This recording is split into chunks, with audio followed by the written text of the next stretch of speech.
The Benjamin Dixon Show is only possible with listener support.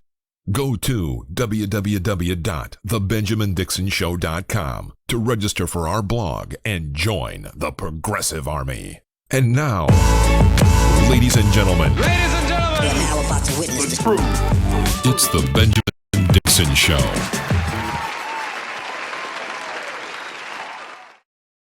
Hey everybody, welcome to this mashup of The Way with Anoa and the Benjamin Dixon Show. It is pre that Thursday in November that most of us get off to hang out with our families and friends. It's hard, really hard to say Happy Thanksgiving this year more than any other year. My mom is always like one, she'd be like, well, it's really Thanksgiving, which I absolutely agree when you think about the history of why and what has even happened to Indigenous people in this country, right?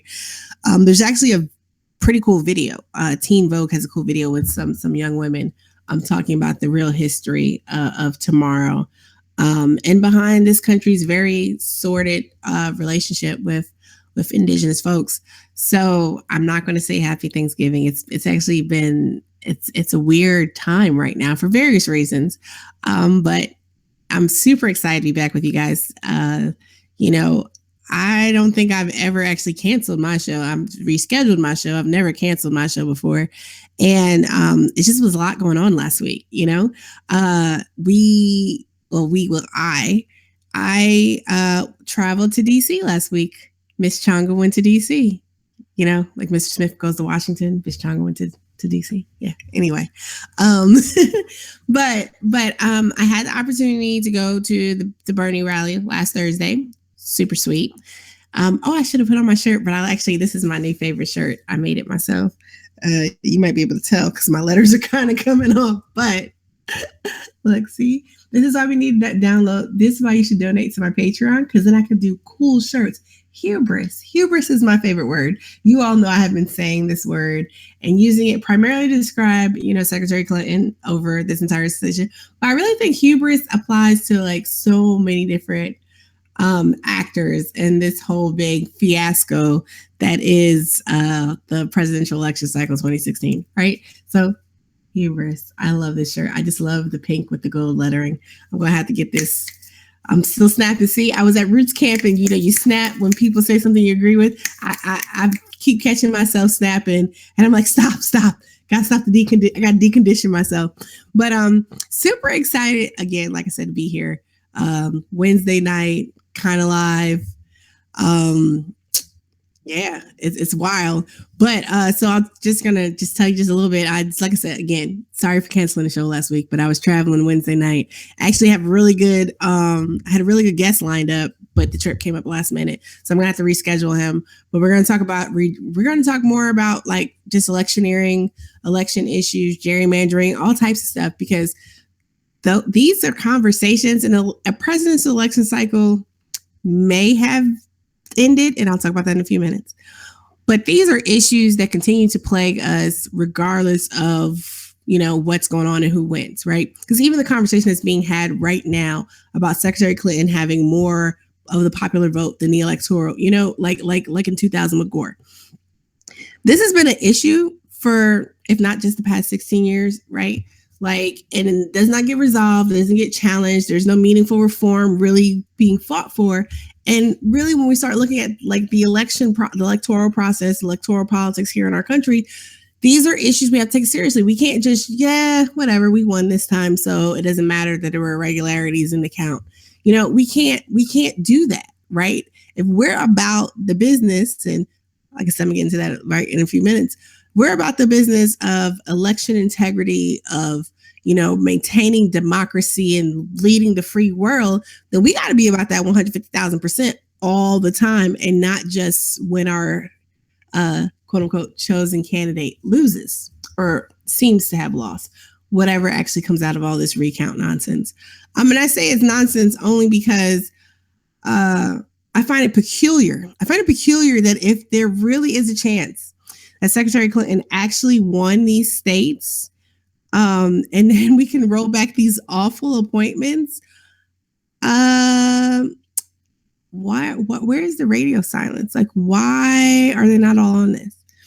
And I mean, you guys can say, well, maybe they are on this. Maybe they are on this and maybe they're not. But we have Jill Stein leading the charge for the recount. We have Hillary Clinton supporters in their various little groups, not all, some, sharing the links to the fundraising mechanism. I haven't checked in the past hour, but when I last checked, I saw someone estimate that Jill Stein has been raising approximately $150,000 per hour in her bid to be able to fund the recount. So you know me, I got some little snarky snide comments about it, but I wouldn't be me. See, my letter's appealing, but it's okay. I had to show you guys my shirt. I just had to wear my shirt because I was like so proud of it. It lasted for a little bit. Like it did its job in DC. I'm actually gonna be joined by my friend Courtney Richardson, the Ivy investor, in a little bit, and she also was in DC with me. So we're gonna chop it up and talk a little about Roots Camp and some other stuff. But back to this recount thing, I understand. So from what I understand, that it's a possibility that some of the votes that because there are a couple articles about how different experts and people are encouraging Secretary Clinton's campaign to demand a recount, right? Because votes that were supposed to be for her may have, because of some statistical anomalies they found, may have actually been misread by the machine. Maybe that could be, but I'm guessing from what I'm seeing now also is that it's possible that there were votes that actually should have gone to Jill Stein that weren't properly calculated as well. So we see these differences happening, and it's just peculiar to me. I'm like, so come on, guys. When I say I'm confused, do you really think I'm confused? No, I'm not confused. I'm being facetious. I mean, if Secretary Clinton really did have a chance or allegedly won these states, wouldn't they be throwing everything in their power behind a recount? So, got to give a shout out to Alexander Demeh. He gave me some really great insight, and so he's pretty sharp with the research and tech skills and things like that. And one of the things he was talking about is just the way the machines are calibrated in terms of when votes are switched or whatever the case may be.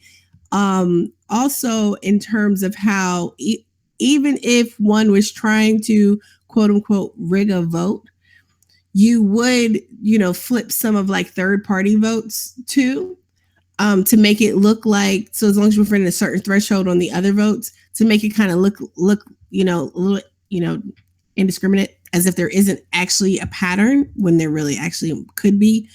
The other thing that has come up is because like I said, why wouldn't Secretary Clinton, why wouldn't she, if she could possibly win, right? She could possibly be president of the United States. She could possibly be saving us from the evil, stupid Donald Trump, because we're going to talk about his picks too, right? But nothing, silence. I don't get it. And some, people are like, oh, she doesn't want to affect the peaceful transition. I'm so sorry. This is supposed to be, everything that's going on right now is so awful, but you try to keep appearances and don't want to affect the peaceful transition of power. That don't even make any sense. None of this really makes any sense. The fact that Jill Stein is the one out here raising money to save election integrity when we talk about leadership and rebuilding the party and all this other nonsense, it makes no sense, right, from a strategic standpoint. Unless there's something to this whole thing about rigging and machines, and there are some things that might go the Democrats' way too, and this could open up a larger can. I think also part of the problem is when you have this type of allegation happening in North Carolina, for example, right? You have Governor McCrory, who lost originally by 7,000 votes. I think they did a recount and he lost by even more votes than the first time. And he's refusing to vacate the office. He's refusing. He's alleging fraud, all this stuff. So I think it's very tricky, for the Democrats to allege fraud after swearing up and down there's no such thing as fraud, right? Because Trump kept saying, oh, there's fraud. They rigged the system. It's rigged. We've been saying it's not that. And now here you have people demanding that Hillary Clinton, jump into this whole rigged conversation. And it's just like, you can't have it both ways. The other thing I find very fascinating, it's not really fascinating, it's asinine as hell, is the fact that during the primary, and I'm always someone who's just like, okay, whatever, there are plenty of people talking about that. I don't need to talk about it too. But we it's document election justice. They have the lawsuit that's going on against the DNC. You have so many different things going on. So many irregularities. It's the same patterns, the same issues they're talking about now in these states in the general were present in the primary. And actually, it was more widespread. And it was super egregious. So are we getting a do-over on the entire 2016 election or just this one little bit, right? Because I find it fascinating that people are so now all of a sudden concerned about election integrity, but, dismissed it. Same thing with voter suppression, right? Everyone's up in arms about the voter suppression that happened in North Carolina and other places in the general.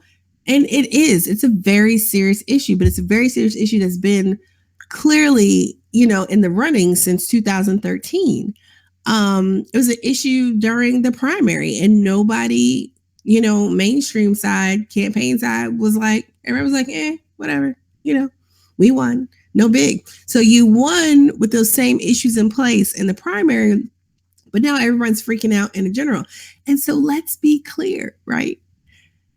People are, this is really interesting, right? So I just had to read it. So there's this Facebook group that I was added to that honestly, when I saw this post, I was like, okay, I already don't want to be here. I'm definitely leaving this stupid group because this is stupid. And, we spent all this time of people who supported Bernie Sanders, spent all this time being considered, people said we weren't politically savvy. And, that could be true for some folks. But that's not necessarily a negative thing. That could be a positive thing. But that we, lacked an understanding of the process and the system, but all the petitions to get the electors to change their vote as if the Congress can't just refuse to certify their vote. Like, it's just so much stuff that's going on. It's just like, do you have an understanding of process? Do you, because the same rhetoric and logic now being used, maybe it's the Bernie supporters who went Hillary that are using the same arguments. I really don't know, but we're having the same arguments used now in the general election that were founded issues that we were told we were stupid or conspiracy theorists or whatever for in the primary. And that's the problem. And I really do think that we need people to, regardless of what the outcome of all this stuff ends up being, we really need people who are focused on these issues long term, because we have a real issue in our system. So this post I saw earlier, which I thought really illustrated what's so kooky about all of this, right? It's like breaking news. Jill Stein to file for recounts in Wisconsin, Michigan, and PA, fundraising for it. Leading multi-partisan effort. ABC News just broke the news. It has quote from Stein too. So the post is, I detest her. Let it be clear. But this is how the recount can happen without Trump being able to attack Hillary for it. While Stein is a prime reason why we are in the mess, she is now doing the right thing. So in the name of democracy and justice, just suck it up despite how much you despise her. Trust me, I'm with you, and give the money for the recount. This is the best way it can happen because it gives Trump no excuse whatsoever to attack Hillary. And while the Clinton campaign may get on this by Friday, we don't know for sure. So let's anyway help this. They need $1.1 million for it. I'm sure we can all donate $10 without compromising our finances. This is for democracy. This is U.S. winning. It doesn't matter that it's Stein in the lead. So I really do have a problem, right? Because I have a problem because we're supposed to be all for we're supposed to be all for women no matter what. Stein, last time I checked, is a woman. The detest, the anger towards her, I don't get it. If people actually look at the numbers and do the math, if people actually even understand those who supported the Green Party, who understand third party voters, people who voted for Jill Stein weren't going to vote for Hillary Clinton. If they were going to vote for Hillary Clinton, they would have voted for Hillary Clinton and not Jill Stein. Let's just be clear. Jill Stein is not the reason why this happened.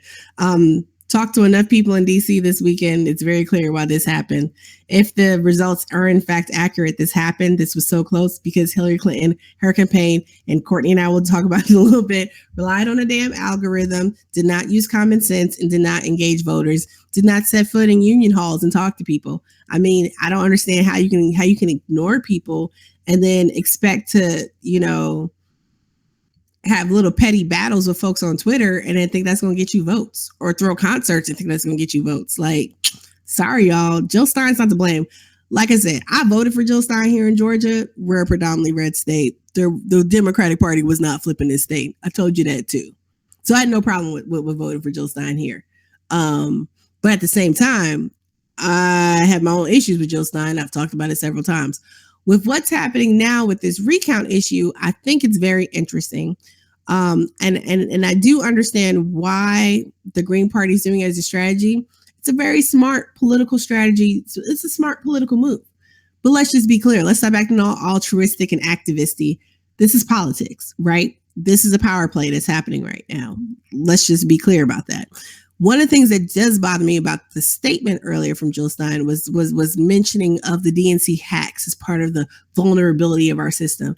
Child, please. Okay. You was tweeting out about the things in them leaks and trying to benefit and build your base just like other folks was doing too. Now all of a sudden the concern of the sanctity in the process when you were still trying to manipulate and use that same information kind of bothers me. You're like overplaying your hand a little bit, right? I do not like this moral superiority thing. Nobody has clean hands in all this, right? You know, people are like, well, there's a lot of finger pointing to go around. I have a clear conscience about my vote in the way this all went down, because quite honestly, voting for her here would not have done anything. Voting for her in PA might have done something, but at the same time, I don't blame people who did not vote. I don't blame people who did not vote for her. Why?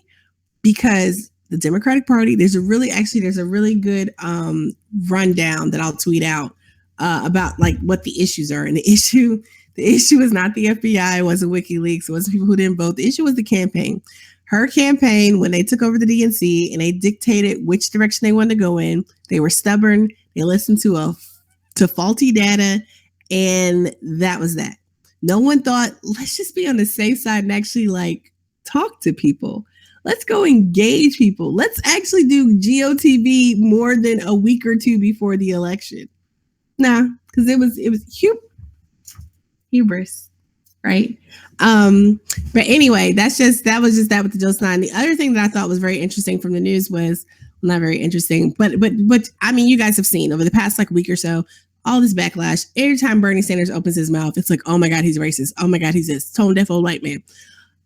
I understand where people are coming from. I do, because there continues to be, Bernie's very gruff when he speaks, right? Very just straight. He says whatever. But he continues to lack the nuance for certain conversations.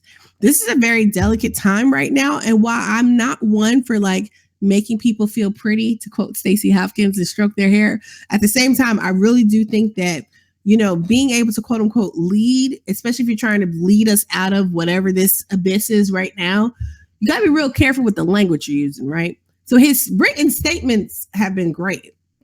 Verbally, when he's having conversations and doing interviews, and that's the problem. We already know that we have a media, we have people who are like soundbite nation. They'll click on the one thing you said and run with it. It doesn't matter, whatever else, right? Like now there's a whole big debate going on right now about the way he used but in a sentence. The but. He said something, but. Okay, well, whatever. Like, I don't know. It's highly problematic. And here we are. So, but I think his overall points about identity politics and how you can't just, be like, oh, get all excited about somebody who's a woman. I've said it, Ben said it. A lot of us have talked about it. It does come off kind of awkward when it's an old white man saying this, particularly someone who has not done the best in terms of his own organizations and listening to people of different experiences in terms of strategy and doing stuff. It's kind of hard to take him seriously though, right? Because I get he understands it academically. I just don't know that he understands it in practice. That's just me. But the perfect example of what he's saying is the bad way to do stuff are three of Trump's potential picks. Ben Carson for HUD. Ben Carson has absolutely no fucking experience, excuse my language, no experience whatsoever. He's a freaking surgeon. He's a neurosurgeon, right? He's a brain surgeon. Like, how the hell does that make him qualified to run housing and urban development. Oh yeah, he grew up in the hood. Like, I have a master's in city and regional planning. I've been wanting to work for HUD for quite some time, for probably about, I don't know, 15 years or so. Can't get a look. But Ben Carson, a doctor with no development, urban planning, no experience, but he grew up in the hood. Like, it's like, this is like, I still feel like we're being punked. I think we're going to have 4 years of feeling we're being punked. And then we have Nikki Haley, who's going to be the ambassador to the UN. No international diplomatic experience whatsoever.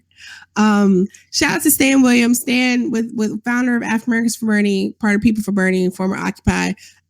He gave a really good piece about why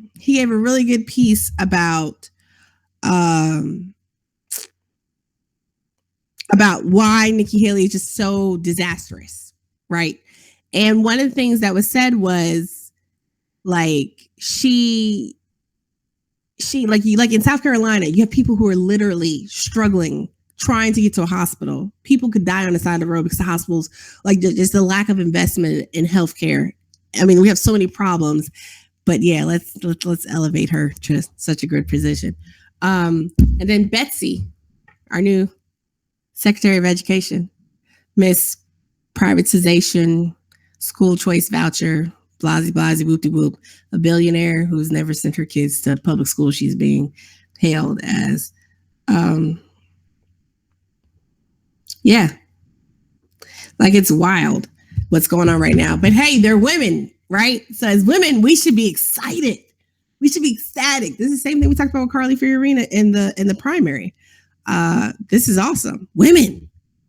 But no, alas, not so much. So I mean, so while we have, you know, Bernie Sanders getting like kind of like dogged for saying like Indian politics is problematic for XYZ reasons. Like, yes, we do need diversity, but we need meaningful diversity. We need diversity with substance.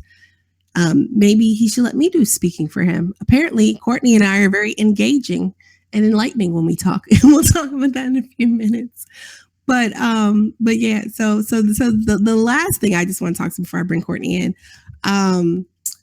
there was an op-ed written. It says Sanders can be the Lincoln of our times, and I'm very concerned about all of these. We do a lot of comparisons to Lincoln without really looking at Lincoln, and I get why he's being possibly considered Lincoln of our times. You know, Lincoln ushered in, you know, the growth of a new party that's had a very long mainstay in American politics. And it was a period when Lincoln came in, it was a very tumultuous time. There was a lot going on, but yeah, I think we really need to stop, you know, rushing to have, especially with Bernie still struggling sometimes with issues of race and diversity. Lincoln's not really the best person for us to be relying on. Like, Lincoln had issues. Lincoln might have been against slavery, but he didn't think Black people were equal. So I would kind of just like chill on Lincoln references. I get, and again, this is why nuance matters. So this Sanders can be the Lincoln of our times is actually a really good piece when it looks at the political system and how things were changing, and comparing that to juxtaposing that with now, and how that's a possibility for the rise of a new party. What that looks like, who will be at the helm, only time will tell if that actually even happens. Also, you know, with all the excitement about the Green Party, whether they'll be able to actually rise and take over, that's something else too. So I want to shift gears now and talk a little bit with my buddy, Miss Courtney Richardson. You can check her out on Twitter at the Ivy Investor. Courtney, how are you? I'm great. How are you? I'm awesome. I'll let you talk for a little bit. So you joined me at Roots Camp. I guess I'll explain a little bit what Roots Camp is, but apparently I need to plug in my computer real quick. See, I miss a week and I forget how all this works, right? Like, hold on for 1 second. I miss a week and it's like, oh, amateur hour all over again. You're hilarious. I am super hilarious, in fact. So anyway, so Roots Camp was this like, Okay, everyone just hold on for 1 second. So Roots Camp, can you just talk a little about Roots Camp for a second, Courtney? Roots Camp was actually amazing. I'm really glad I went. I had a lot of different things going on. It was really, I'm glad we were able to get to the point of getting to the action, the things that we need to do between now and 2018, and the things that we need to do between now and 2020 to kind of make this all work and kind of rewrite the ship. I think you made a really valid point earlier that it's kind of like we all feel like we're getting punked. It's just like every single day, it's like, what's new? What foolishness is going on? Who's going to be placed in a position where they are completely unqualified for? So it's really talking about, we were able to kind of really talk about rewriting the ship. We were able to get into an environmental justice piece, which was amazing in terms of how environmental racism and justice kind of all fit together and kind of what can be done to kind of combat that. And then also we had the most awesome session of the camp, because everyone's talking about it, about being progressive while Black, and kind of how we are in a space that we're needed, but sometimes we're not. Well, a lot of times we're not solicited for advice, for counsel, for anything. So that's pretty much what I have to share about Roots Camp. So I think we talked about a couple of really good and fun things last night and today about kind of putting things back together and figuring out what our next steps are. And I think that's the biggest thing of where we are now, is what are our next steps? How do we do this? What does it look like? Are we able, even if we do all the right things, are we able to right the ship? I mean, I'm tired of the conversation of, well, Hillary won the popular vote. I say this all the time. The popular vote was checkers. Electoral college is chess. We lost the chess game. So we have to be cognizant of what exactly that chess game is, and what we need to do to kind of, again, right the ship, play the right game, win the system, do all the right things. So that's my Roots Camp experience in a nutshell. Yeah, Roots Camp was, I should have took my camera off too, but apparently the boy had a basketball tournament and his dad didn't pick him up, and so he's blowing me up. But yeah, it's see, amateur moves happening all the way around. Yeah, but with Roots Camp, it was pretty interesting. I got there on Friday, so I got there the day before. Well, I was there Thursday, but Roots Camp started on Friday with some caucuses, and it's really interesting because it's a progressive conference, but it was very DNC heavy, right? Very much, Democrat. Like, progressive and Democrat are not synonymous, and it's fascinating that it keeps getting treated that way. And one of the things that really concerned me, and in conversation, because of obviously having lost the election, this was like the first probably really big gathering of folks post-election, and there were some really great sessions that challenged this rhetoric, but there were far too many people stuck in the mindset like, oh my God, now that Trump is president, everything's going to be awful. Things haven't been a picnic for most people, across the country for various reasons. Almost half the country stayed home. That's a problem. If you look back at other elections, we don't really do very well with turnout, right? And it's abysmal in midterm cycles. But this whole focus on why we weren't focusing more on Trump and how to deal with Trump, I don't know why that's so much of the focus when we're talking about planning out and doing work. So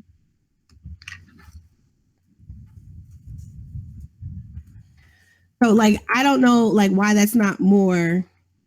Oh, the chat comes up. So see, like, look, I'm telling you, super amateur move and super flustered at the moment because the little boy got left at basketball. But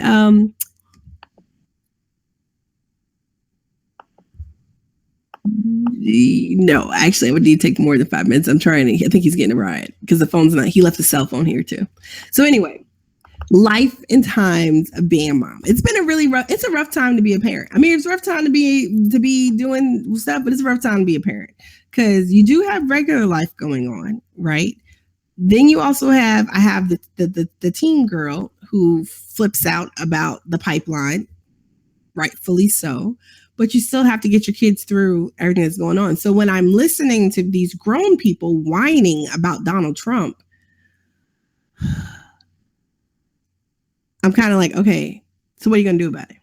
And while you're doing something about, quote unquote, the threat of Donald Trump, are you going to address these other issues that already exist as well? Because one of my major issues is this dichotomy as if Democrat means good and Republican means bad. Because I live in Atlanta and my Democratic mayor, my Black Democratic mayor, is trying to put people out of their homes for stadium expansion.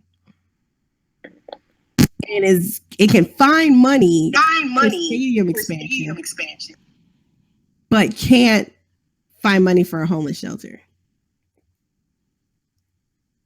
I mean, I don't know. So Roots Camp was interesting. There was but there were a lot of really great people. I mean, the best things happened. It was like a bigger people's summit, but it was like Bernie and Hillary people mixed together. So I found it fascinating. You get a lot of Bernie folks. Of course, people are doing their victory laps and they're excited because, ha ha ha. We had some strategies that you should have been using, which is true. But I mean, like we talked about in our session, Courtney and I, our session, Progressive While Black, aka Rules for Revolutionaries who don't know how to engage us. There were a lot of things that have happened during the primary that happened during the campaign. It's the Bernie campaign that need to be improved upon, especially for moving forward, supposedly to organize and do good work together. So, yeah. So I don't know. It's a lot going on. It's a lot going on. And we're going to just kind of break it down and talk more about our actual session because there's a live stream. Someone was live streaming for us. Very cool. There was no sound. Zero sound. An hour live stream. But it was so great to hear from people. We met folks from all over. So it was so great. Apparently there was even a Nation reporter in the room taking notes. Don't know if they will end up in an article or not, but still very cool. And like the one thing about this is like called an unconference, right? So it's not a completely set itinerary. Like you have these large blocks of time where things are happening, but like it's very interactive. It's the opportunity for people to like kind of engage. So some people submitted their sessions ahead of time, which was the first time they did this. Some people submitted they have this thing called the board. They used to call it the wall, but because of the negative connotation of walls in this election cycle, they stopped calling it that. And the fact that Wellstone has staffers who have family members and the idea of a wall, it's traumatizing for people, and rightfully so. So they call it the board now. And, it really is, it's this big board and you go and you fill out your card and you submit your session and you do a description. And then you wait, you get an email or a text message to let you know if your session is accepted. And you have to submit, I think by 10 o'clock. And then like the first sessions start at like, I think 11 or something like that. Right. So that's what happened on Sunday. We submitted, we had been talking about it and I finally was like, okay, we're actually going to do this. And we found out like, with 15, 20 minutes, it wasn't a lot of time. We found not a lot of time that our session had actually been improved, but it worked. It worked because I really think sometimes when people just shoot off the cuff, hold please.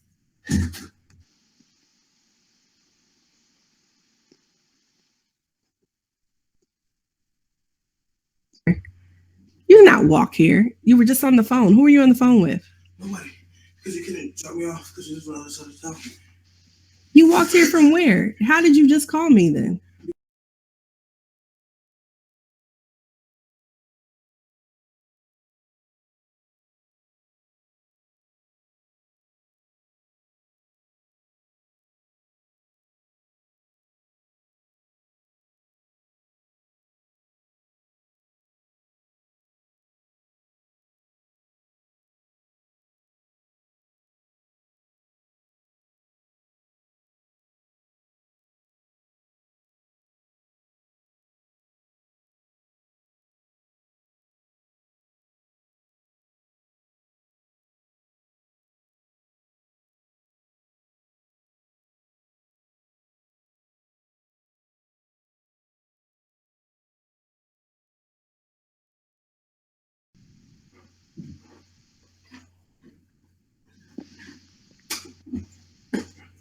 So one of the biggest things going on is the fact that with that one thing, well, just think about the session. So why do we have the session? There, like I said, there's a lot of conversation happening right now, especially this tug of war about identity politics and which way, and should we be talking to white working class and what white progressives are doing and this, that, and the other. And this notion that, you know, somehow we don't, that there's a white working class, right? So like people start talking about like how we should just be talking to working class people. And that's true. It's really interesting though, when people try to talk about the intersection of class and racism, and then you get pushback like, well, class is not like really that big of a deal. Class and racism are interrelated. Like I saw a tweet earlier today and I'm just like, that's the type of thing that super privileged people say, that class and racism have nothing to do with each other. They're most definitely linked by the way this system is created. The fact that our system, the economic foundation from our system was ingrained in a racialized system of oppression and degradation means race and class are extrinsically linked here in America. I don't know. What do you think, Courtney? Oh, most definitely. And I think race has been used as a way to kind of drive a wedge in between the lower classes. I mean, we saw that with the populist movement of the 1920s. You know, white farmers and black farmers got together and said, hey, we have the same issues. We have some really serious issues and we're going to address them. And then what happened, because they realized how powerful the farmers were together, what they ended up doing, kind of like the powers that be said, yo, no, white farmers, you don't have the same issues that the black farmers have. You know, you're different. You're white. And all of a sudden, this whiteness all of a sudden had a dollar value and it meant something. And that's really not the case. And it was able to drive a wedge, and it's consistently been used to drive a wedge. Even in this election cycle, has been used to drive a wedge. It's like, no. If I'm white, then I'm better, just intrinsically. And it's like, no, you're not. You know, you're still just as poor as everyone else. You know, and you would do better if you would join forces with people that are among your social economic class, more so among your race that you kind of envision yourself being close to. And those are the things that I think are the bigger issues. That they are definitely, you know, together. They're included intrinsically in race. I mean, I think we have a system of poverty that that kind of, like I said, applies a dollar value to whiteness. And then it allows people to kind of think that they're higher in the hierarchy than they are. And I think it allows everybody kind of to fight over the same, you know, crumb when there's a big loaf of bread that someone else has, that they can't seem to focus on because they're fighting over crumbs. Right. Right. Absolutely. So in thinking about these conversations, and when you look at like many of the people having these conversations about the way the progressive movement needs to be going and what needs doing, and sure, they hold up a token black person here and there, Keith Ellison, Nina Turner. I love Nina Turner. Not so happy with Keith Ellison right now. Yeah, he released a statement today about his support for Israel and the two-party solution, which also includes opposition to BDS. I whatever. That's a whole nother story. But when you think about a lot of people who are talking about doing the organizing, doing the work, doing the engagement, setting the tone, setting the agendas, we're not at the table. And not because we don't, quote unquote, want to be at the table. You know, people are having these conversations as if they have it all figured out. And so it's really bothersome for me to see, you know, Bernie Sanders and others who are like, well, yes, we're going to fix the Democratic Party. And these conversations are being held in very white spaces. You cannot complain about the racism or the whiteness of Trump supporters, and you yourself in your own circles are enveloped in whiteness. Like, it's a problem. Not saying that white people can't have an opinion or talk about things, whatever, but I think that the issue is not so much that we didn't talk to white working class people. Most definitely, you didn't talk about working class issues as in the general election and the Democratic Party, not at all. But you didn't talk, you didn't include, you didn't engage a difference in ideas and opinions. I mean, find a way to really build consensus to move forward, to have a stronger party, you know, going into the general election and beyond. And now here we are. So the conversation, the session we chose to reflect on. So it wasn't just a bitch fest about how Bernie doesn't like black people, right?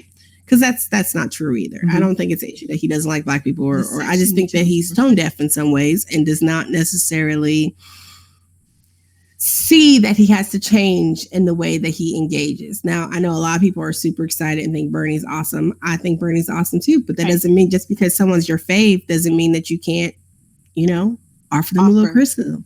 Exactly. And I think it's really necessary to offer critique. I think we try to really get into this whole, like, exactly what you said earlier, the Republicans are wrong and the Democrats are right. We kind of have this like moral imperative going around, and it's really not the case. We have to be really careful about that in the sense of we have to critique and provide critique when necessary. And you can say, hey, this part, the Republicans have a point here. That's okay. That doesn't mean that you are completely like aligned with them. You can see that there's value in whatever the issue is. And that's what we have to do to kind of really come together as a country, because we're so polarized over things that really don't matter. I mean, well, there's things that we are polarized about that do matter, like a wall. Like, no, we're not going to do a wall. The wall is not right. Absolutely. We have things that they're really problematic that we really need to be careful about. But then there's other things that are kind of saying, hey, we need to bring jobs back to the United States. We do. But the question is, what kind of jobs? And the question is, are we going to provide training for the type of jobs that the economy needs? We're no longer a manufacturing country. That's not what we do anymore. So what do we do? What is our space going to be now? And I think those are the conversations that both sides of the aisle can have. And that's what they need to have, because we really have a serious problem. I mean, the fact that Hillary didn't go to the Rust Belt at all, and the Rust Belt overwhelmingly voted red, it says a lot. It says like, yo, I really wanted some change. You didn't give it to me. You didn't come and see me. You don't care about me. Well, that's also part of my problem. The algorithm. The algorithm. Blame it on the algorithm. No, but that's part of my problem with this recount effort in terms of those who want her to do the recount, right? Because it's like people want to just skip over all the issues with the campaign because they just want her to be president. And granted, I understand that because Trump and his picks and the things that's happening right now are freaking unbelievable and disastrous and disconcerting. But we can't just, try to get her in and ignore the issues that have raised. Like you can't just ignore people and then expect them to show up for you when you don't show up for them. That's really kind of what happened, right? Like Democrats expect people to show up for them because and when we talk about identity politics, like being problematic, like part of what Senator Sanders is saying, part of what other people are saying is that you can't just use it, like you were saying earlier, Courtney, you can't just use it as a polarizing force to get people to act, but then don't put nothing forward. Like, okay, if I'm a white person living in a small white town, you talking about issues of race is not going to resonate with me. Yes, fundamental fairness and human rights. But if I'm struggling to, make ends meet to pay my mortgage, or I don't have a mortgage because my house was taken away, why would I care? Of course, as a Black woman, I think you should care that someone could be menacing and attacking my son. Perfect example right now, the young man, James Means, who was murdered in Charleston, West Virginia, my former hometown. That is someplace where these issues, it's funny because I'm on the email list from the Universalist Unitarian Church in Charleston. And I remember maybe like last summer or earlier this year, they were having a conversation about Black Lives Matter. And considering how, white West Virginia is, I thought it was fascinating that they were doing this. They also had like a race conference. So it's cool that people do have these things. But the problem is you can't talk in your echo chamber. I mean, it's great that we have good white allies that are willing to talk about race and have conferences and do meetings and stuff. That's wonderful. But you need to talk to people like your neighbors who brandish guns at people, who think it's okay to shoot kids because it's taking another piece of trash off the street. That's a problem. Like, right? Like, so sitting there talking to people who think like you is not going to change people like him shooting at boys around the same age as my kids. Right? Like, and it's possible that the kids did do something. Right? Anything's possible. But the fact that, you go into a store, if you're really that terrified, and this is my problem with, stand your ground laws, conceal and carry, all this stuff, is the fact that, and let's just be clear, I absolutely believe in my right to have a gun. I will shoot you. I'm sorry. But I don't believe in some people's right to have a gun. No, I'm being ridiculous right now. But it really bothers me that instead of calling the police, instead of, if someone is afraid, they think they have a license to kill and take someone's life because it's less valuable than theirs. And these conversations and getting people to understand. And I was talking with a friend of mine who still lives who's from West Virginia, and she was just saying that, you know, it's possible that even if it was a white kid, he might have done the same thing. Anything's possible. You know what? Like I said, anything's possible. Anything's possible. Well, just give me a second. Anything's possible, but is it likely? Is it probable? I agree with you, Courtney. I don't know. But a similar situation happened in West Virginia. It happened in Huntington, and I want to say I was either just moving out of West Virginia, so it might have been 2014. It might have been 2013 when I was still living there. A gentleman actually purchased property, maybe about 30 miles from Charleston. And it was an African-American man and his brother, and they were kind of scouting out the land. And an adjacent landowner, that was 2014, I think. Because adjacent right after we were leaving too. Mm-hmm. He saw the man on his property, and he knew it wasn't his property. He just decided to shoot him. And it was kind of like, well, whoa, wait a second. Why do you feel comfortable? Like, you weren't in danger. You know, there was nothing going on. There was nothing that said, you know, hey, I need to protect my life with deadly force. There was nothing there. And it's a question of value. You know, it's like, hey, you know, I don't either want this man here. I don't feel like his life is as valuable as mine, whatever the case may be. And that's what ended up happening. So West Virginia has a really interesting dynamic, especially being the third poorest state. It does, very much so. And then you have these enclaves, like we said, like around Huntington and Charleston, that do have a considerable Black urban population. Like West Virginia, very, very homogenous state overall, very poor, very rural, very white, except for a few pockets in the southern part of the state that have, like I said, an urban Black population, right? And that causes a weird cultural and tension dynamic as well. But if you're not having these conversations with your family, like everyone's like, oh, don't just have the hard conversations at Thanksgiving. I mean, have these conversations with people on a regular basis, engage folks constantly. I don't know that you can actually talk to someone and change their mind about murdering somebody, but at the same time, if you help, you know, speak out, just sitting around speaking to other, you know, white progressives or white liberals who think like you, that's not going to save anybody. I'm just saying, I appreciate you for having the conversations. You know, and I know some really great people. Like I said, I have good memories of our time in West Virginia, but I mean, this incident was kind of disconcerting because of the fact that, one, it's a couple of blocks from where my son played football at times. And it's someplace we've been. And I just think about, if we were still living there and he was just hanging out, walking around with friends, could this be something that maybe happened to them? Like, I mean, you know, you always have those type of events. And now I'm freaking out because apparently he just walked home from his middle school because he got left at a basketball game. I'm a crap mom. Really, I'm not, because his dad was supposed to pick him up and he probably forgot because he thought I was going to pick him up. It's hard. It's hard times over here in the Changa Willoughby household. But anyway, so getting back to Roots Camp though, but all of this, right? We need to have these conversations, and these conversations cannot just happen in a vacuum. They can't just happen with, you know, your internal senior leadership team, which is essentially all white.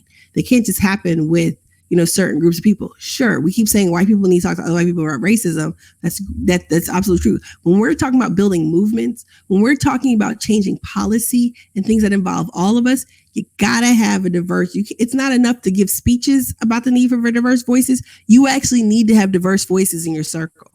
And so that was something that we kind of reflected on from the campaign. That was something that we kind of, you know, talked about. Not kind of. That's what we talked about. We talked about it straight up. And we can sit there and blame and point fingers at who didn't do what, when. But at the same time, the buck stops at the top. Because at the end of the day, if the top made it a priority, it would have been a priority. It would have been done. They made the decision the way they made the decisions. But what I thought was so great, and this is why it was so wonderful and why I had Courtney join me, is because, you know, I'm great about dropping bombs and sipping tea and letting people have it. She does a really great job of reining it all in and talking about where we go. So we ended up having a very engaging conversation with, you know, a room full of activists and organizers who threw out other suggestions. People talked about social enterprising, like thinking about other mechanisms for funding our work and our movements. You know, we don't need to wait for anyone to kind of give us direction. Everyone's like, where do we go? What do we do next? Figure it out in your community, what makes sense. Get with people who are like-minded and let's get this work. Because I mean, I'm not really looking to Bernie Sanders or anyone else nationally to set a standard, to set the way. Forming my own shit and keeping it moving. Like seriously, we're not here for that. We're not here for waiting to replace one, crony empire with another. Like I'm not. That's not what I'm interested in. No, and we can't. I mean, and we really, really can't. I mean, at the end of the day, is that, the Democratic Party, kind of the progressive movement, is a very diverse movement. And those voices need to be heard, but we have to see that there's value in those voices. Like the fact that, I provide a very interesting and dynamic point of view that will help a campaign. I would have told Hillary's campaign, why do you have Beyonce popping it and locking and dropping as opposed to getting out in the community and having conversations? Because your algorithm, defy common sense. You think that entertaining people, which is demeaning in and of itself. You think that entertaining me is going to get my vote, as opposed to talking to me and people like me, or people regardless about their issues, about the things that are bothering them. The fact that the economy is rocky and rolling. Yesterday hit the markets hit a historic high. Never, ever, ever has it hit 19,000. But at the end of the day, there are people that can still not feed their family. They can't put food on the table, and they're working 40 hours a week. Absolutely. There's a problem. Absolutely. There's a really serious problem. Absolutely. And we talk about job creation and unemployment is down. But when we look at the sectors where people are employed, we look at the jobs that are being added. We look at the suppression of wages and other lack of opportunity. I mean, it's hard. It's been hard for American families for quite some time. And those issues. And, people will say, well, Hillary, I remember we were in one of our sessions and someone was like, well, Hillary had a plan for I think, bringing green energy jobs and clean energy to West Virginia, for example, to Appalachia. And it's like, that might be, but the approach, right? Like people get caught up in different things. And I really do think that hubris, there was a real lack of how to engage. And like you were saying, common sense, even relying on an algorithm when people knew the data was jacked long before go time. But yeah, so I mean, we talked about all this stuff. We talked about how we need to, move forward. And I get that people find solace and worrying about recounts and trying to flip electors and stuff. But really, no, boo-boo. It's Trump is president. It's unfortunate. It's sad, but it is what it is. And we have to make lemonade. Beyonce reference. But no, seriously though. We need to move forward. And we have to, there's work in these, there are issues. Like, what are the issues going on in your local community? What are the issues going on at the state level? We have governor, like we had a really great point made about all the governor's races that are coming up in 2018. I think it's like 25 or so. I forget how many exact number, but there are a good number of governors who are up for re-election coming up in 2018. What's the plan? What's the plan? If your governor's coming up for re-election in your state, what is the plan? Right? If you have a state legislator, different people in the state government coming up for re-election, what's the plan? Because when we look at our maps, when we look at the way the country is going, we really need to lock it up tight and start turning the tide. Your Green Party, your Dem exit, and what's the plan? What's the plan for running candidates in any of these spots? I mean, because if you really serious about building a Green Party, getting a green governor or two, that starts to change things a little bit, right? That starts changing the conversation a little bit. Like, what's the plan? So what's going on? I mean, we raising money for recounts. What's the plan going into 2018? What's the recount going to do? Howard Dean's 50 state strategy. You know how I love it. Mm-hmm. But it is an effective grassroots strategy that worked. It worked. Don't change it. Let's not try to reinvent the wheel. I think a lot of times we have people that are always complaining about what's going on, as opposed to making they want to reinvent the wheel. Let's reframe it in terms of race. No, do the work. And then if you have to fix it, then fix it. But we're so busy, trying to shine up the car. We're not rolling. We've lost 30 miles. We've already even lost time now. We're spending all this time whining and complaining that Trump's president and we want to recount. Okay, what is that going to do? How is that going to move it forward? It's not. you're wasting time. Out there, we need to find people that are qualified candidates that support our goals and support our dreams and our missions, and then moving it that way. Yeah, I mean, there's not enough time. I mean, all this mourn, and then people are like, well, mourn this week and then get to work next week. Mourn.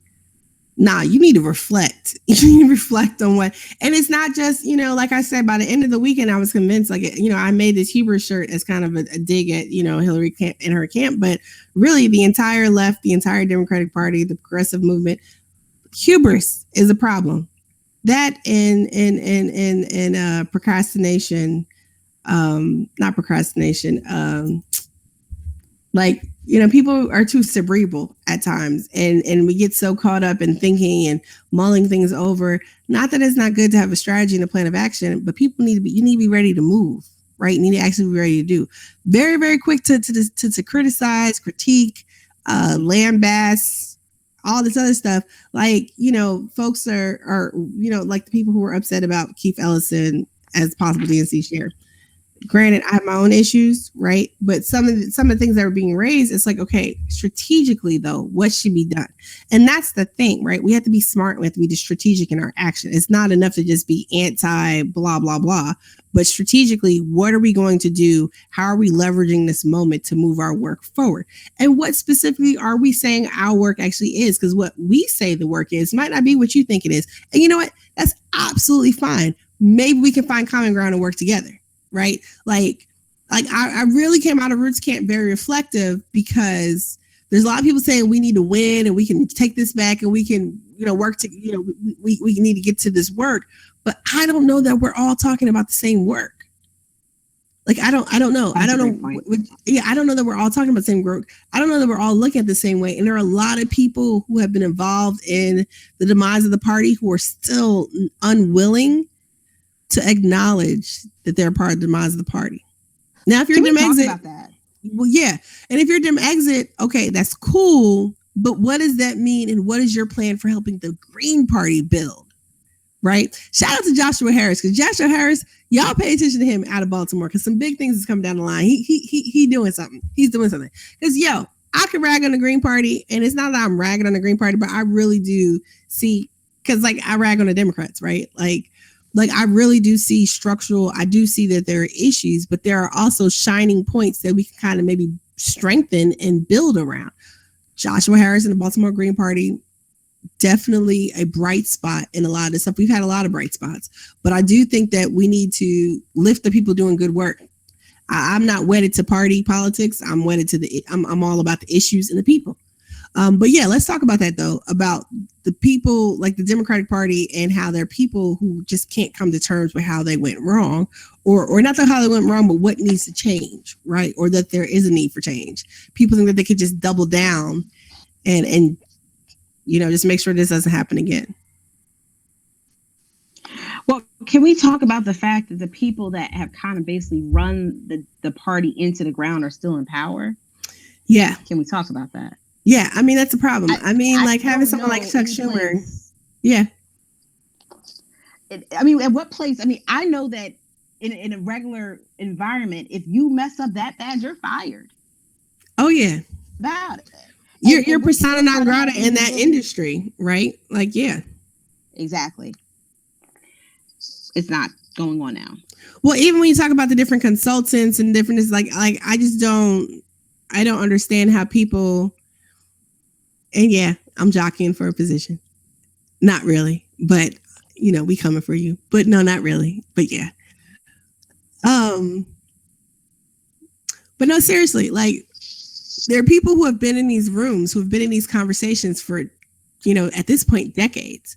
And we're real quick to talk about, how it's whomever was responsible for division in the party.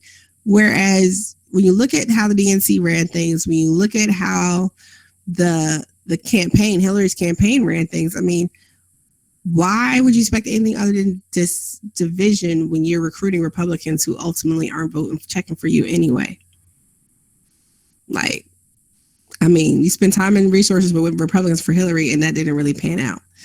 The people you needed to actually vote for you, you just ignored them. You assumed they would show up, and I guess Ada told you, Bootylicious would make it happen. I don't know. So, but it was interesting, and like I said, there were some really good things that came out of the session. Got some feedback from different people. Apparently, got some feedback from some other people from other organizations that it was enlightening and eye opening. I know, because they probably really never considered that like Black people in the South actually gave a damn. Because I like I said this before during the primary season, like Tad Devine going on TV and talking about how the South didn't care and this, that, and the other. Y'all didn't want to invest and put money in the South. And like I said, there's a whole long list of people you could take the task for that. But at the end of the day, it's at the top. It's at the top. So should people have quit over things not being done? Maybe, maybe not. I'm never going to begrudge anyone the ability to feed their family.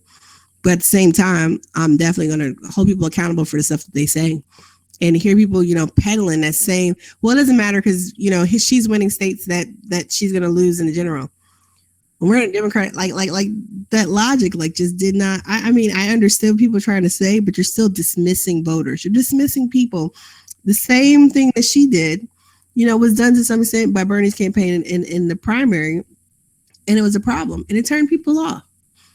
And it made it very difficult for, whatever happens now, it makes it difficult for organizing for some folks without real meaningful engagement and bringing people into the circle. But I'm not really interested in waiting anymore for people to bring us in, or, if you just lean in a little bit, things might be different. No, we're claiming we're taking up space, Courtney. We're claiming space. We're leveraging power, and we're going to continue to build it. People want to talk about what they fear about Trump and this, that, and the other, and have all these conversations like that. But you can't build power starting from a position of fear. It does not work that way. Fear does not really do anything lasting that is good. It's a means of social control. It's not a means of gaining access.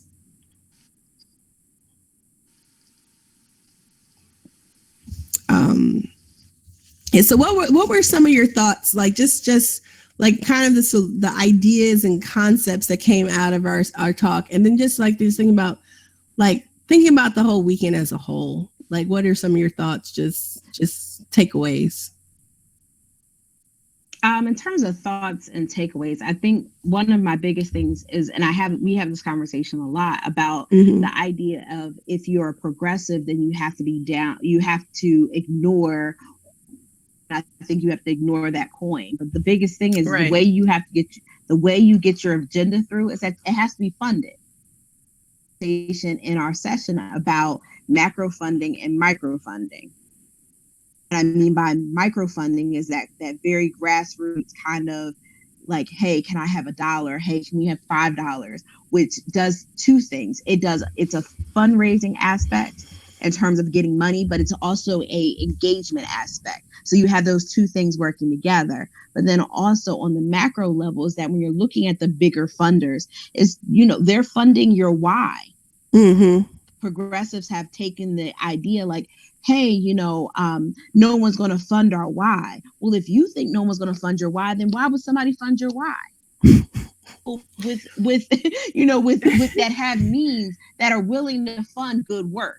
And I think we have to really stop equating, having money with being bad or being evil. Like, you can use your money for good, like Bill and Melinda Gates, or you can use it like the Koch brothers. I mean, you have two different things that can go on, and it's a tool to get the work done. Now, granted, you can't sell your soul out for the school, right? But you also need to be mindful that there are tools in the box to be used, and they have to be deployed in the correct way. Because speaking of correct ways, spent Trump, right. So that's a way to look at the money equation and see how you spend something is actually not giving you those results that you need to kind of get to the next level. Can you just back up a little bit? Talk a little bit more about what you were just saying about funding your why. What do you mean by that?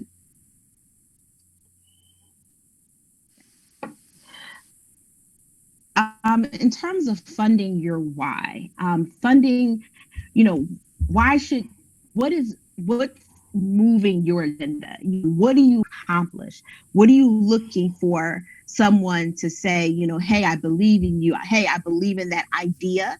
So, hey, we want to have a great influx of clean jobs in places that were used to be coal country. That's a why.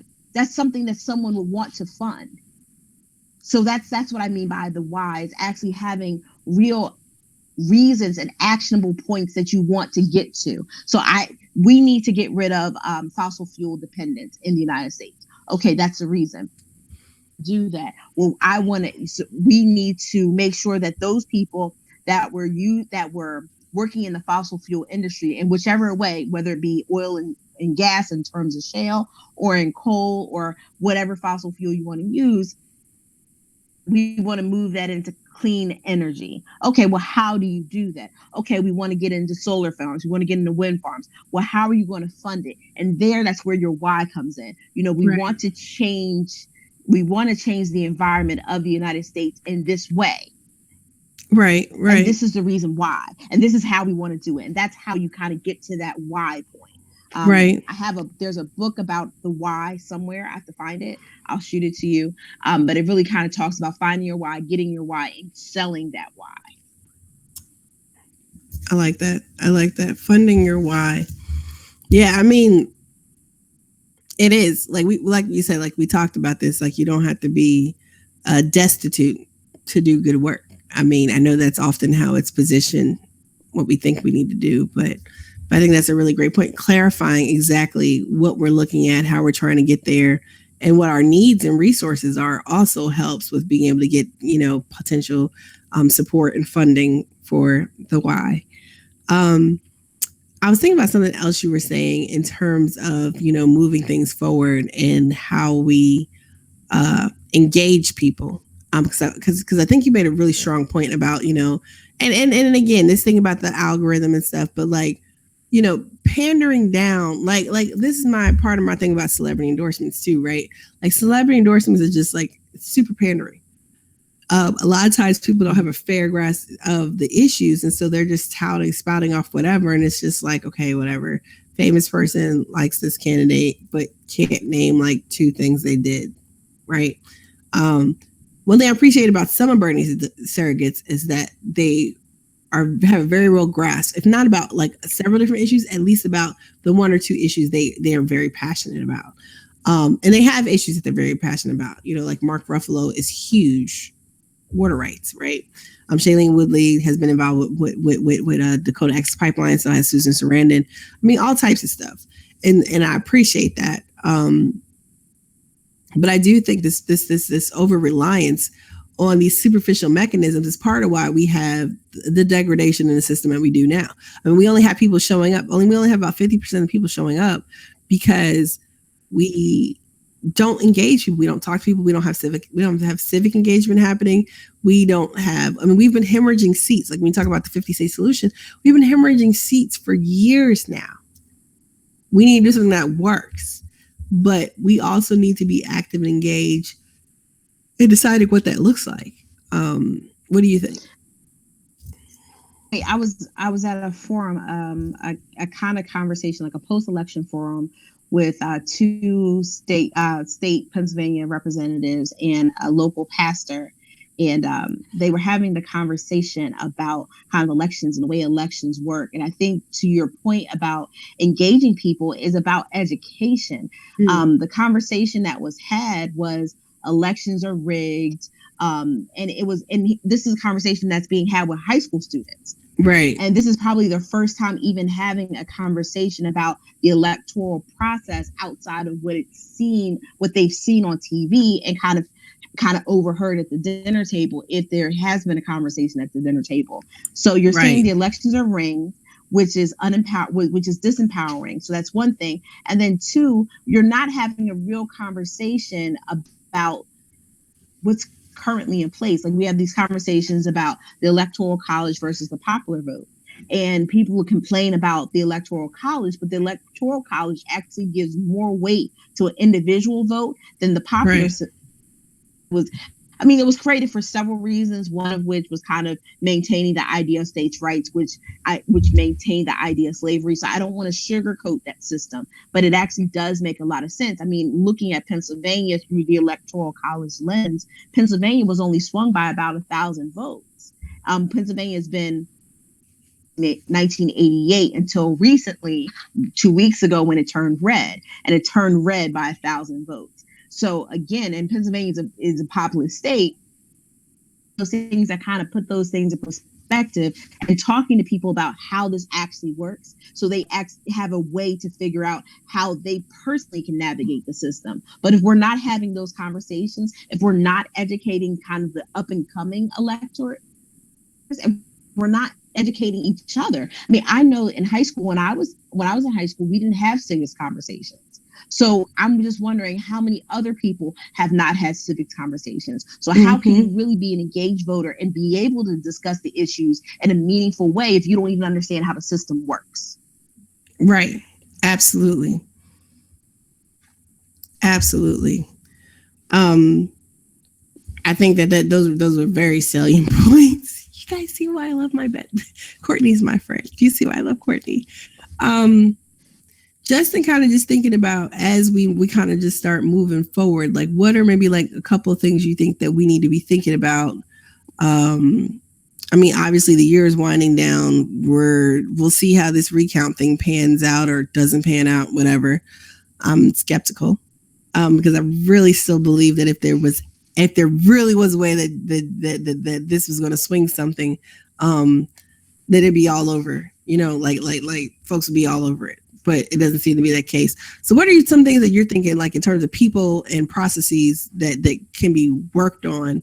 Like I'm thinking like people need to identify issues that are going to be major in their areas or already have been major. Because that's the thing, right? A lot of the stuff we're talking about that needs to be done at the local level, at the community level, is actually stuff that's already been a problem that's still not resolved, right? We're so worried about what Trump is going to do, but we still have all this other stuff that's already been going on, and affecting people. So it's like you almost got to do double duty in some ways.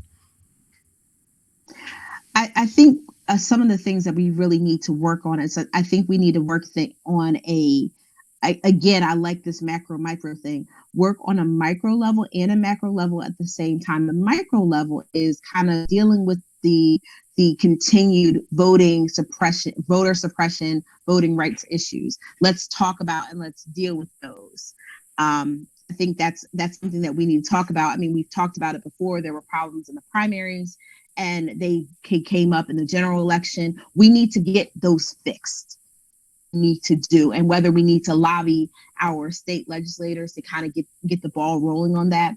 Whoever we need to talk to deal with those issues, we need to do that. On the other side is we need to really start re-engaging in the political process on the local level. There are so many things, I mean, especially under the 10th Amendment, you have the health, safety, and welfare of the citizens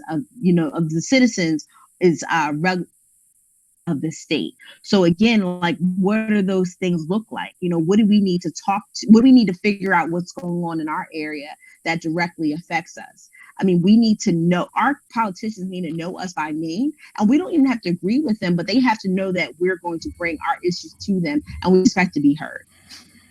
Absolutely. As part of a representative democracy is to represent us. They don't have to like me. They don't have to even really agree with me, but they still have to represent me. And so we have to come to a common ground. So getting that grassroots kind of, hey, you're going to know my name. Hey, you're going to understand what I'm doing. And then also finding alternatives. If you have somebody who's just not listening to you on the local level, replace them. You have to make replacement a really real option. And that's what we need to do. And that's across the board. That's on a macro level and a micro level. Replacement is an option. It can be done. And we have to start to look to replace people. In 2018, the Congress is up for re-election. Who are we replacing? We need to be looking at people's voting records. What are you voting for? Are you voting for things in my interest? Are you voting things not in my interest? And if you're not, out you go. Agreed. And I don't think that we can just look at the map and say, oh, these people are losing states. These people have seats in states that Trump won. So we're not even. No, you can't keep looking at that straight like that. Whatever. You got to get on the issues. You got to look at the conditions in people's communities, and you got to have a message that resonates with folks so they actually vote for you. Like, it don't take that much more. Like, Secretary Clinton, for example, spent so much money in all those negative ads, right? That did nothing. Instead of actually spending that money, investing money, one, she could have ran ads. And I'm not going to say, people don't do attack ads, whatever, it's politics. But like, it was overboard. And you run some ads that talk about what you are going to do. Like, what are you going to do? What do you stand for? Like, that's the problem. People couldn't even tell you what she stood for. People who supported her couldn't even tell you what she stood for. But you also engage people. Half the country stayed home because they felt they had, for whatever reasons, whether they just felt like the system doesn't do anything for them anyway because they're still screwed, or they were just such bad choices, or whatever the case may be. Those people that need to be engaged. We cannot continue to do things like, okay, we only look at who actually votes, or we dismiss, people who haven't voted in a long time, or people who, you can't do that. Also, I'd like to see an actual support and movement. Well, we already see that, but I'd see greater support for restoring the vote to convicted felons, or people who have been convicted of felonies. I'll say it like that. As well as looking at rescinding and turning back some of the very problematic and voter suppressive tactics and laws that have been passed across the country. Like, we have so we're, people want to talk about election integrity, and it's great that Jill Stein's doing what she's doing. And there's issues with the machines. There have been issues with machines for a long time. It's very well documented. This is not new. I do get concerned for these political things that happen, for folks to do recounts and things like that. But then we don't get any meaningful, like, actual work long term. So it's great. People kind of get a little bit shine and stuff now, but we don't get any of that, like, long term effort to actually do something about the use of these machines, about any of these inaccuracies and issues within the system. We have to be pushing, for the long term. I mean, but so that's one set of issues. That's one set of work that needs to be done. But we have all these other things that need our work and attention to. And regardless of whether we have what is shaping up to be the most fuckery in the federal government in quite some time, or, there's a Hail Mary pass, Secretary Clinton gets installed instead, and we have to deal with whomever she picks. Education matters, and people who are organizing around education, they need your support and they need your help. Healthcare matters. People who are organizing those things. I mean, one of the takeaways from Roots Camp also was a lot of people talking about how the way in which people's work maybe looks will shift some. You still have to do the work, but it'll maybe shift. Maybe there'll be a greater focus on state and local, and state and local is absolutely important. State and local should be an equal, if not greater, priority to national elections, because state and local is where most of the decisions are made that affect our daily lives, policy, all that stuff, right? When we're talking about education reform and issues, like, there's federal stuff that comes down, but there's a lot of stuff that happens at the state and local level regarding education.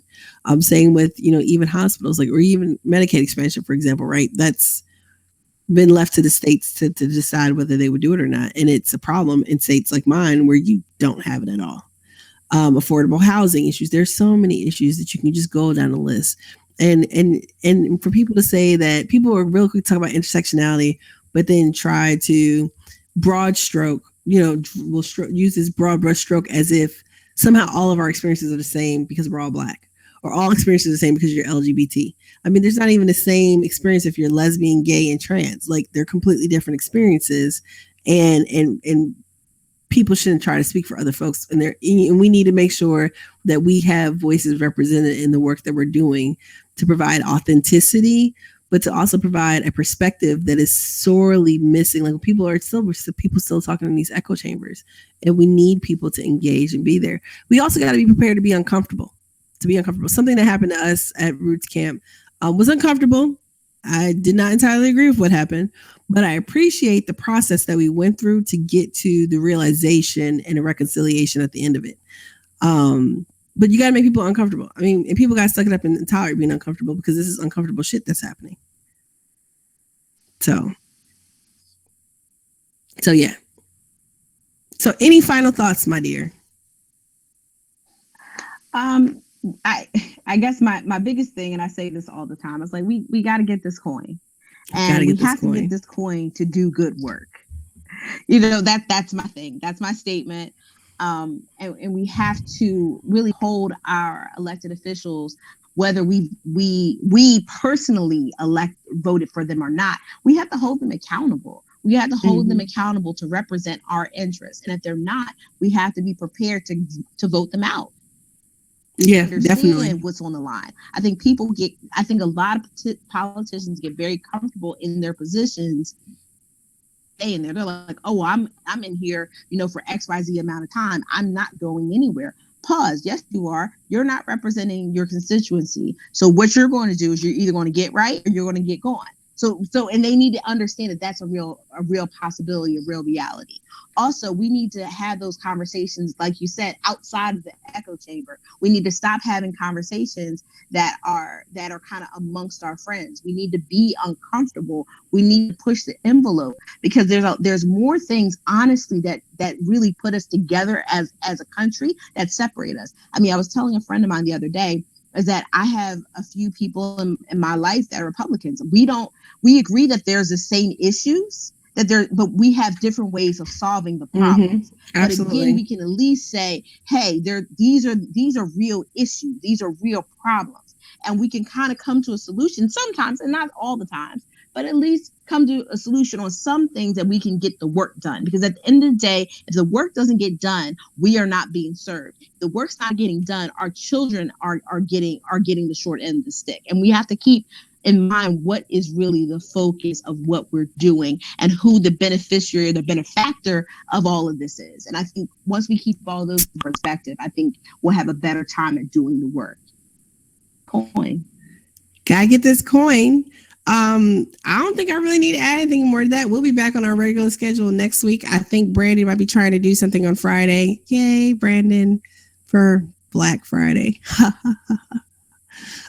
Wild night. Do apologize for the family interruptions, but that's the crazy life that is schools having last minute tournaments during breaks. I don't know.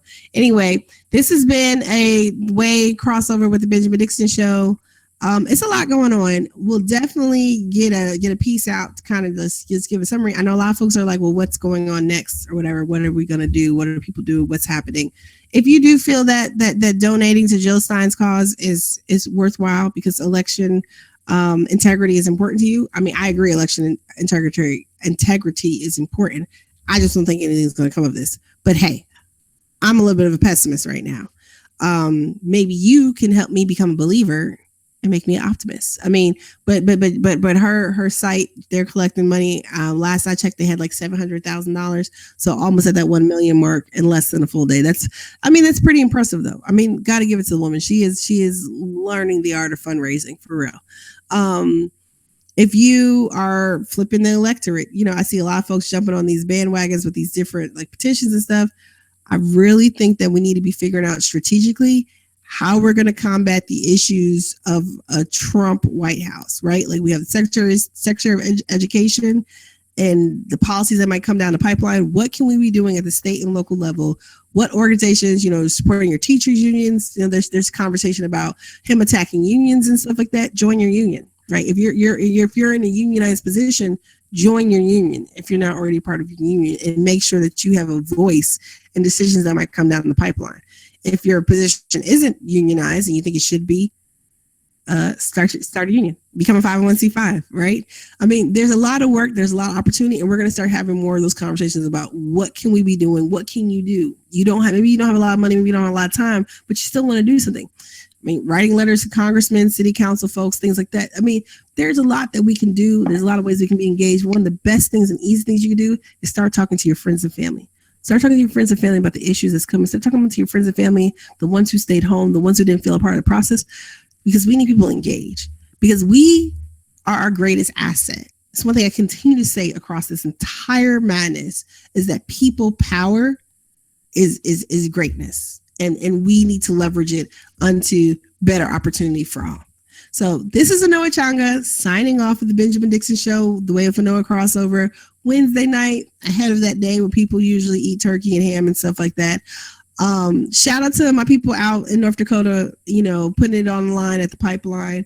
Water protectors are really taking one for humanity right now as a whole and teaching us a really serious lesson. It is insane that we are on the eve of a quote unquote holiday of thankfulness, and the United States government is sitting on its asses while corporate interests attack people and decimate, I mean, I don't even have any more words. So thanks, Obama. I'm out. Good night.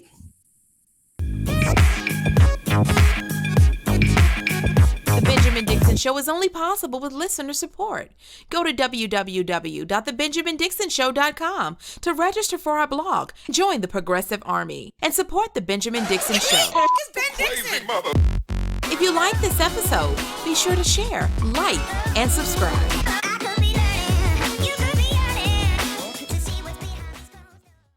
Consider becoming a Patreon. Go to www.patreon.com/the BPD Show and support The Benjamin Dixon Show.